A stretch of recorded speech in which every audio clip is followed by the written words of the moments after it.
Production support for In Focus provided by Easel. Your favorite images on canvas, more beautiful and affordable than ever before. Easel.com. Welcome to In Focus with Eden.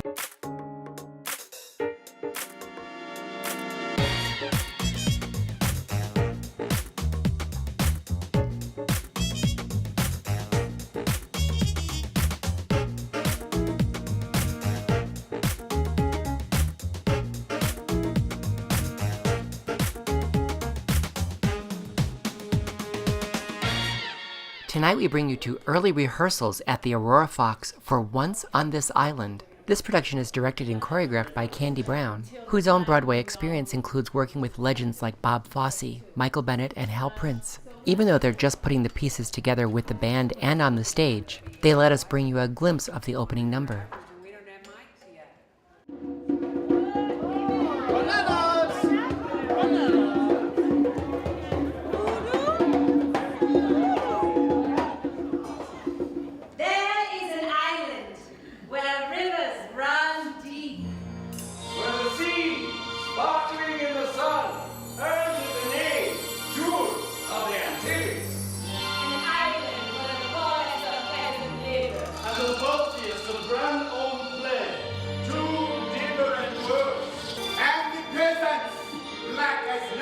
Eternally at the mercy of the wind and the sea, constantly praying to the gods.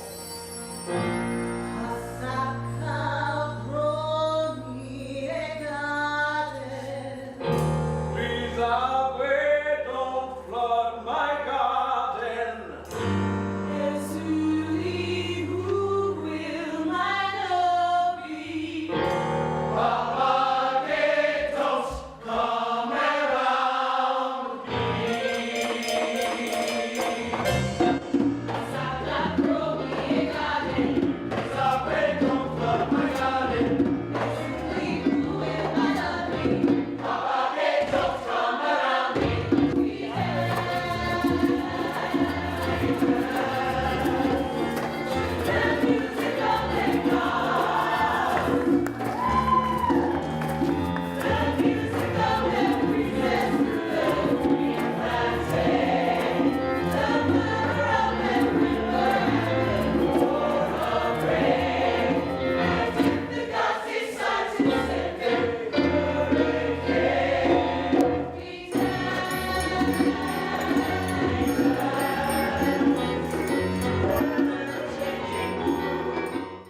Before rehearsal began for the day, I sat down with the director and choreographer Candy Brown and the leading lady, Such, who made her acting debut at the Aurora Fox just 2 seasons ago in The Color Purple, the role that won her a Henry Award.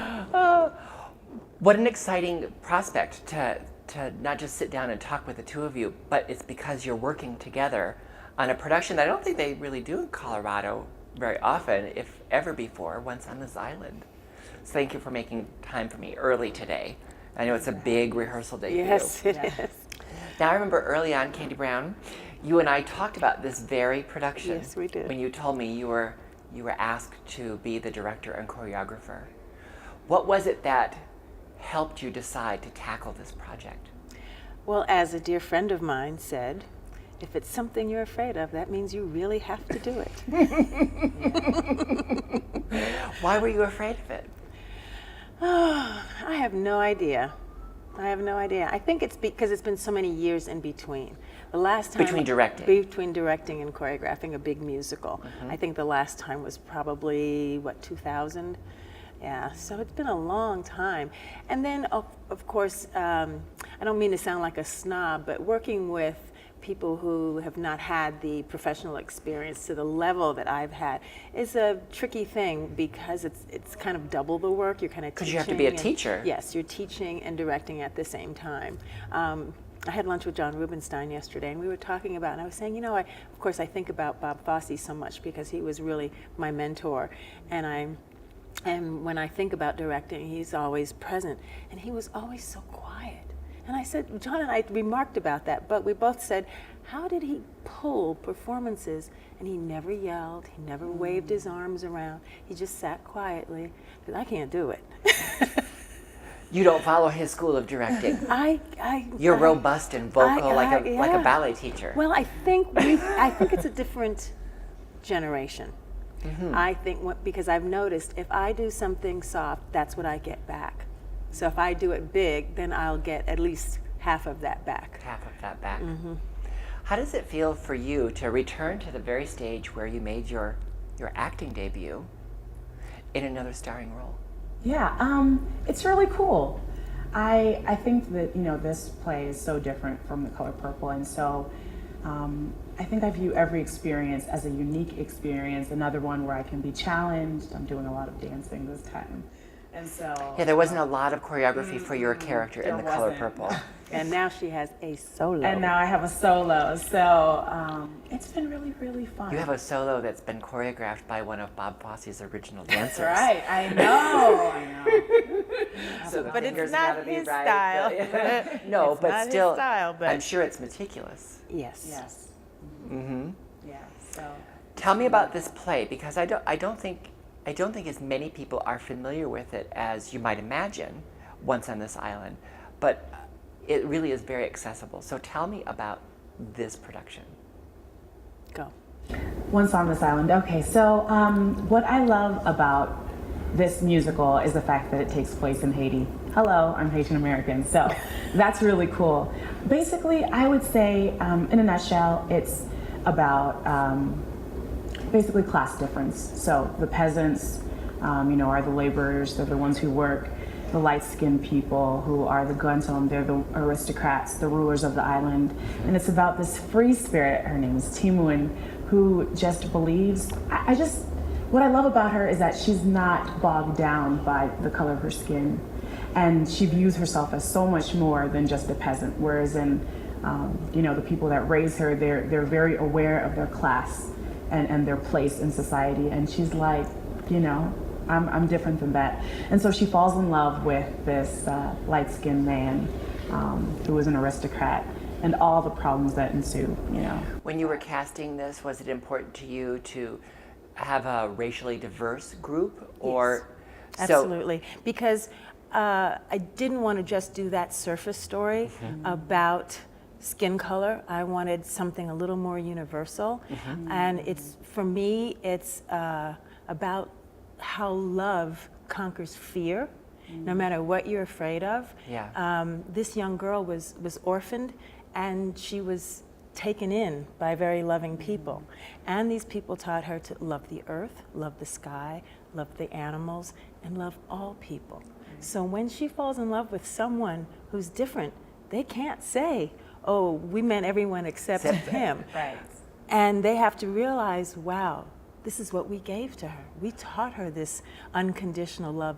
So we have to sit back and let her find her path. If the story sounds a little familiar to folks, it should. Tell me about the sources that the show is drawn from and that you're using as artists Right. to tell the story. Well, the source material for me was a little difficult. It was Hans Christian Andersen's Little Mermaid, and it was also Rosa Guy, who's Caribbean, and she wrote a novel called Little Peasant Girl, or My Love, My Love. Both deal with someone longing for something else and paying a hefty price. Very hefty price. A very hefty price. And in this particular play, what I like about it is she pays a price, but yet there's still something uplifting that comes from it. She doesn't just die like in The Little Peasant Girl.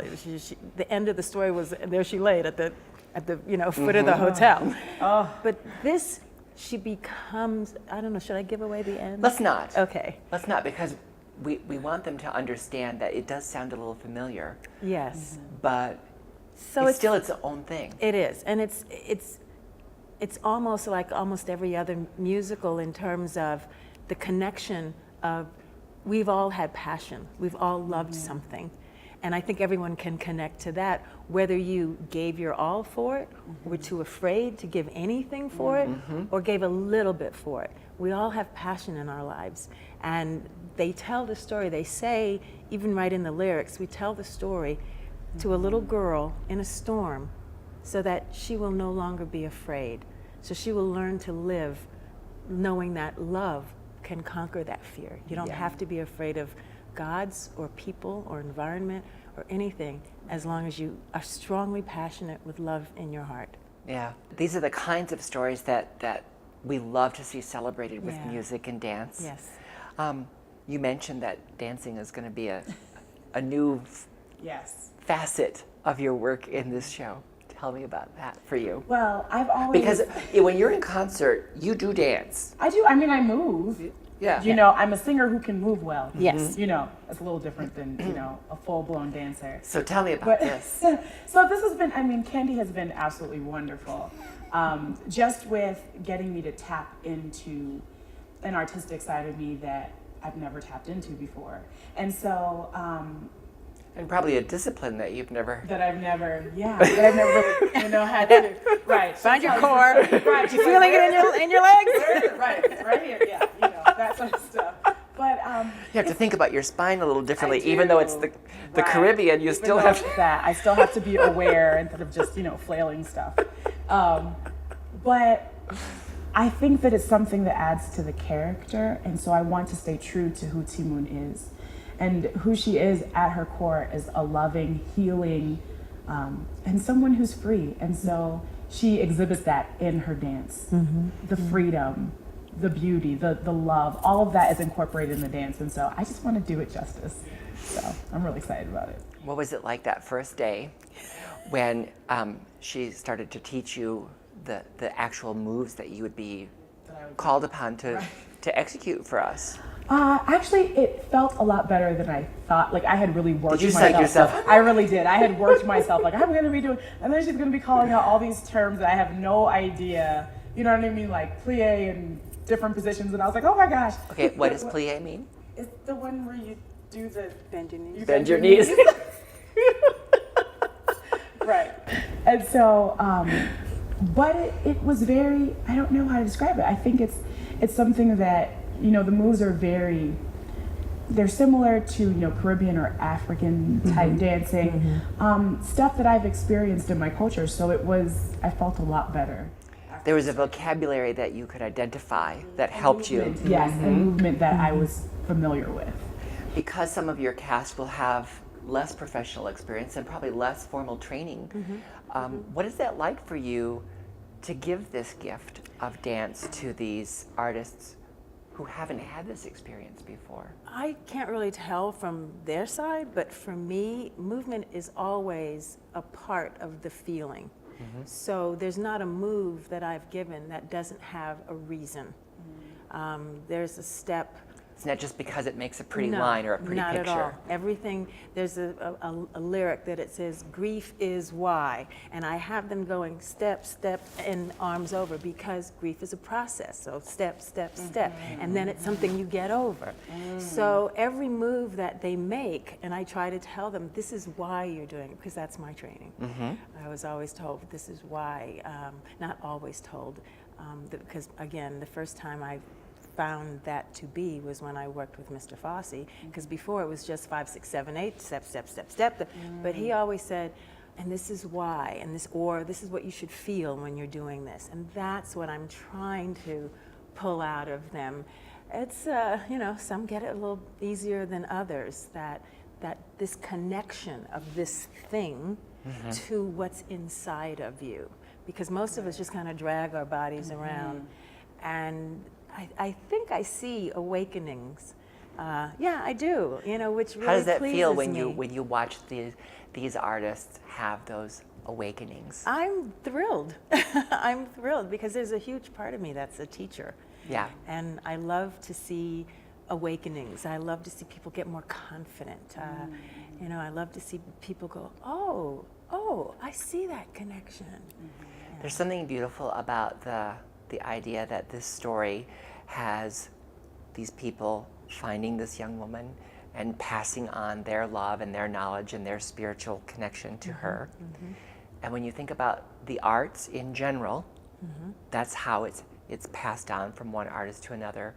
And it's very specific with dancers about how dancers share their experience, their artistry and their knowledge from one person to the next. I wonder how you know that so well. So tell me about, not only is those two levels are certainly present here, but there's also something beautiful about a woman of color in Colorado who's an artist, passing on her experience and her wealth of knowledge to another young woman in Colorado who's a woman of color and an artist, just starting your career. Right.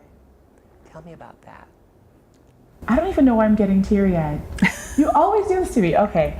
It's our Barbara Walters moment. We always do this. It's really beautiful. Honestly, I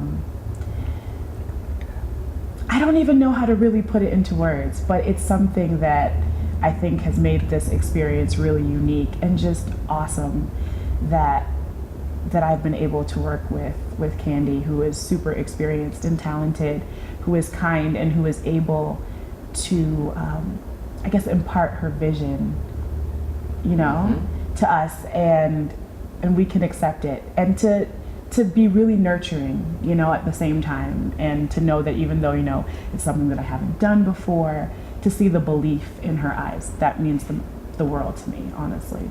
There is something really important that you cannot not feel, that as an artist who is a woman of color at the time where you were in the stage that she's at, very different than being a woman of color as an artist today.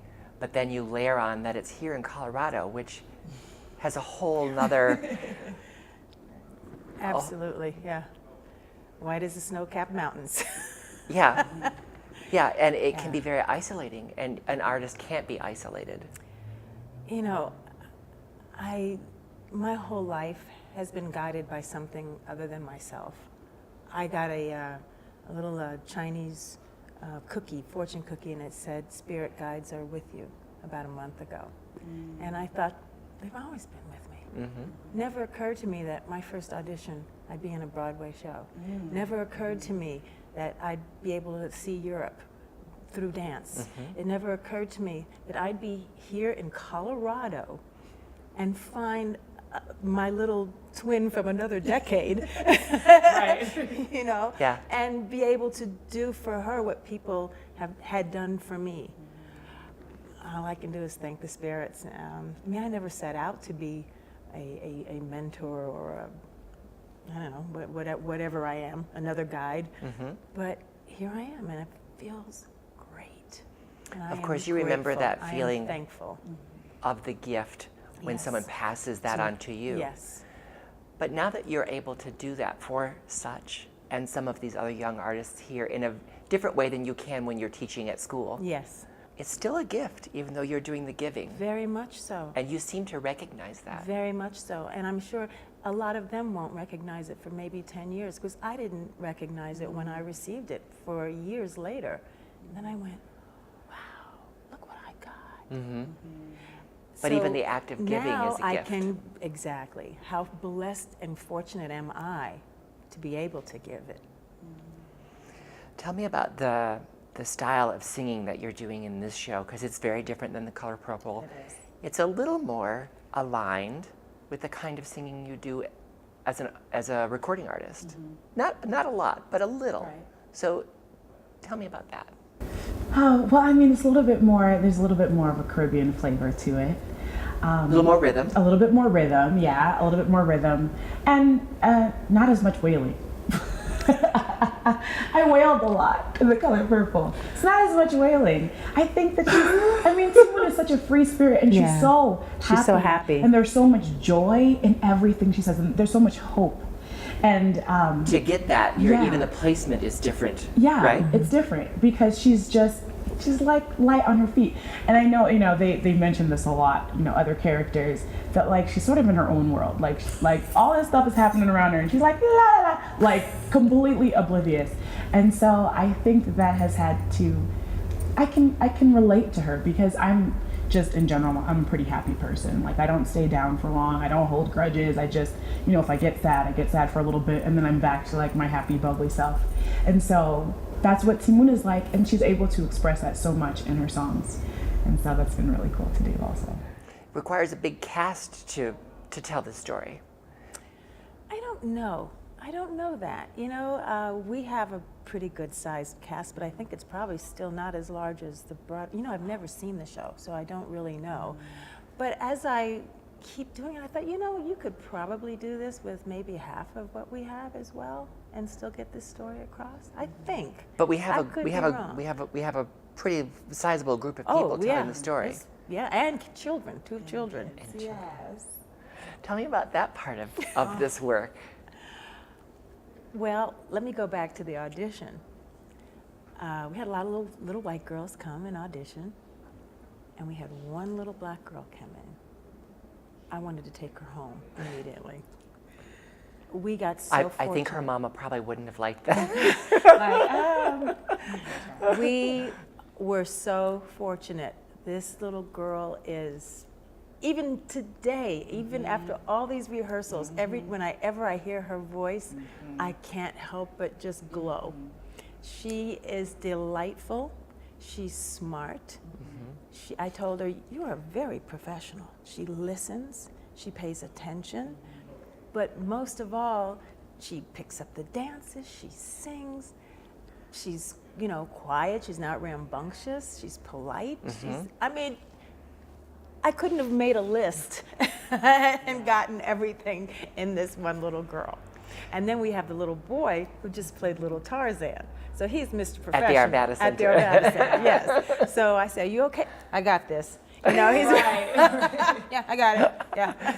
Meantime, Such isn't feeling like that at the very beginning. I got this. I know. Now, when you were making your debut in the theater, there were children in that show also. And here there are children. Now, you're the big star now, award-winning actress on top of all of that. So these children are looking at you a little differently than you may look at yourself. And I know you know that.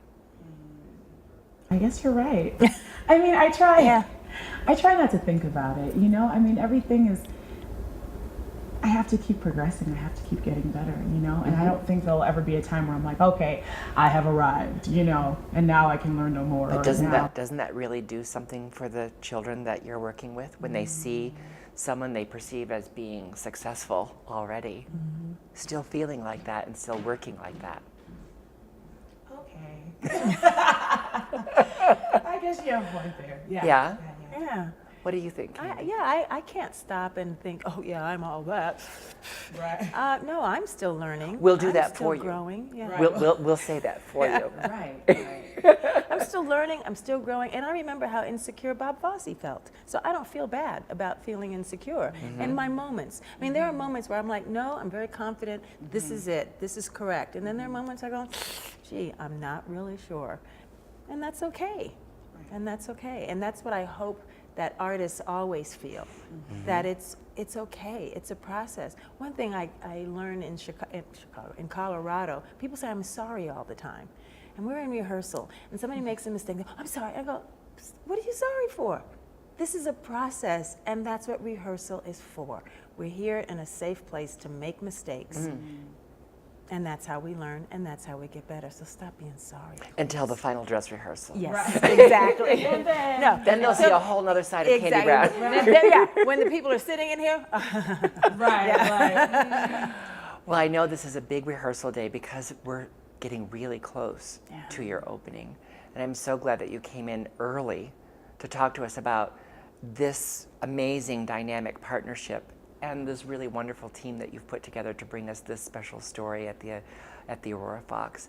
And I know we're going to get a chance to stay for a little while and get a peek at the work you're doing. Still rehearsal. Yes, still rehearsal, yes. But I think that's still fascinating. Changing and still growing, yes. And I appreciate the trust and the time that you've given me today. Thank you for having us. Thank you so much, yes. Once on This Island opens at the Aurora Fox on September 12th. You can find details online at aurorafox.org. Here's more from our exclusive visit to rehearsal.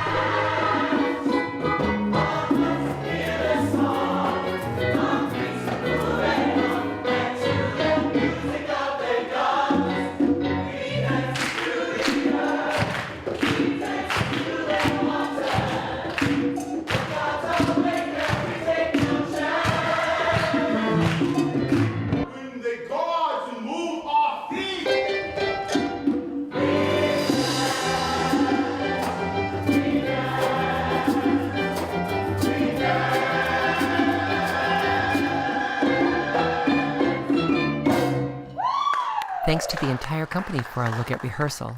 Before we leave, we have a special look at Sugar Maple from the new album Trial and Error from Such. Sap from a sugar maple, like sap from a sugar, sap from a sugar, sap from a sugar maple, like sap from a sugar, sap from a sugar, sap from a sugar maple. Let you rub my feet, kiss me from cheek to cheek, make my knees go weak. Then I'll give you a quick sneak peek. I'm gonna let you rub my feet. You're gonna kiss me from cheek to cheek. You're gonna make my knees go weak. Then I'll give you a quick sneak peek. And I'm grateful. This thing we have is special, like the spring showers in April. And sprinkle, your love on me so playful and tasteful, like sap from a sugar, sap from a sugar, sap from a sugar maple, like sap from a sugar, sap from a sugar, sap from a sugar maple, like sap from a sugar, sap from a sugar maple, like sap from a sugar, sap from a sugar, sap from a sugar, like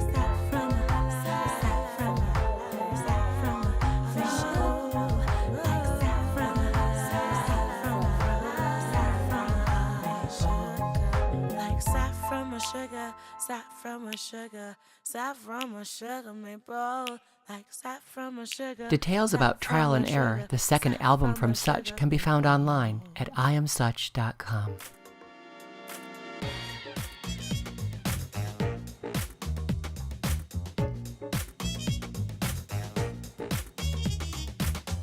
Remember to join us on Facebook and Twitter. Thanks for watching. Good night.